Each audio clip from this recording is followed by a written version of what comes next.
Hello everyone, it's Old Guardian here. Molten Core, the first raid in Warcraft Rumble, was a blast when it was around the first time, and now it's coming again on Wednesday. So what should you do to be ready for Molten Core? Note that we don't know if there are any changes coming to Molten Core compared to the first time, because there were no obvious bugs that I could tell, then I don't expect any changes, but we don't know for sure, so we'll have to wait and see about that. But based on experience from the first time Molten Core was around, I cleared all the way to Ragnaros, including Ragnaros. So what minis did I find that were especially useful? First of all, Jaina and Execute, and potentially Wellpegs, with Execute using the Bloodthirsty talent.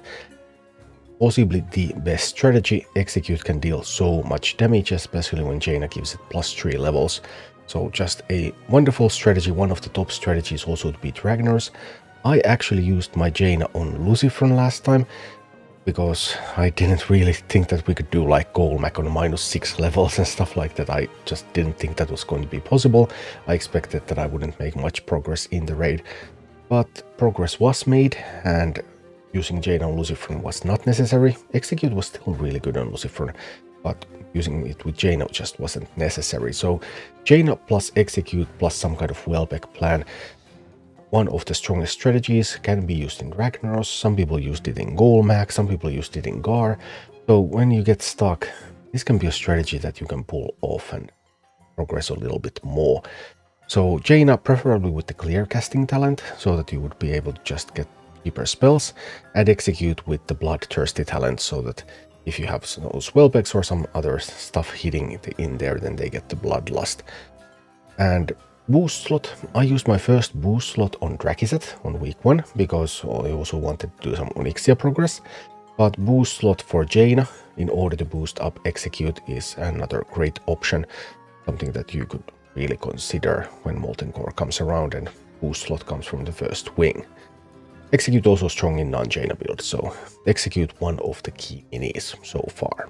Deathball strategies were also pretty important, especially on Gar, then potentially on Golmac, on Ragnaros. There are some alternatives of what your Deathball can look like, but most commonly it consists of Drakkisath and Tirion. Drakkisath with the chromatic scales grants nearby allies the resistant trait, just a wonderful talent, just really strong.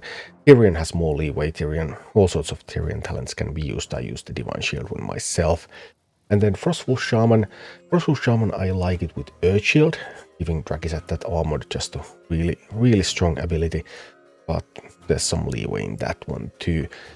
You can potentially also pull off a Deathball without Drakkisath. I've seen some people use something like Sneed plus Tirion, for example. The big upside with Sneed being that Sneed can give you a really high income, because each unit's claiming stuff and then both players getting more gold. Just wonderful.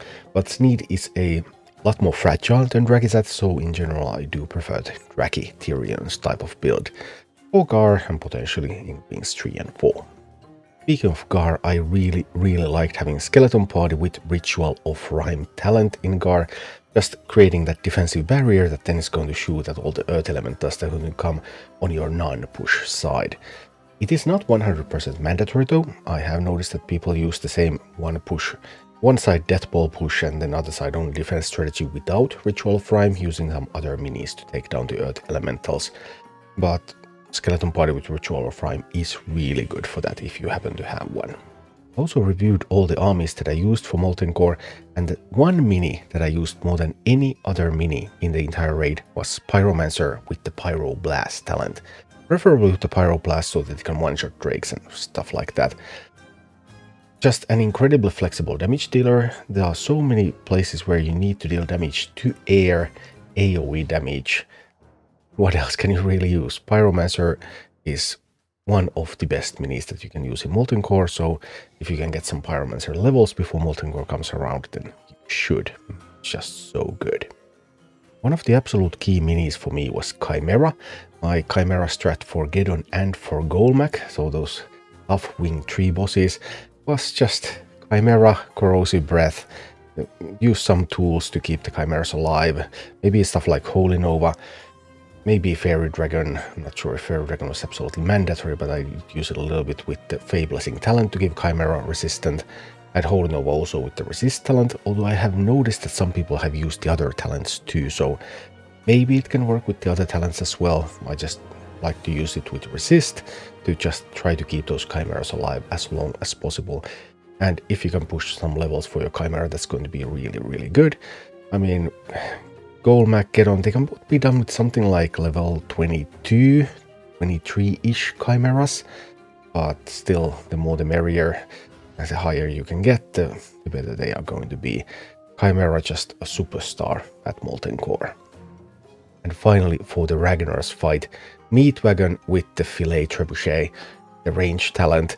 Just incredible against Ragnars because it can shoot at Ragnars from very far away. Also incredible against Sons of Flame, who are vulnerable to siege damage. Are they going to be vulnerable to siege damage again next week? I don't know yet. But either way, just dealing damage to Ragnars, dealing damage to Sons of Flame, this was instrumental in getting that Ragnar skill for me. I didn't use the Jaina strat because I had already committed my Jaina earlier. But of course, you probably won't want to commit your Jaina too early next time Molten Core comes around.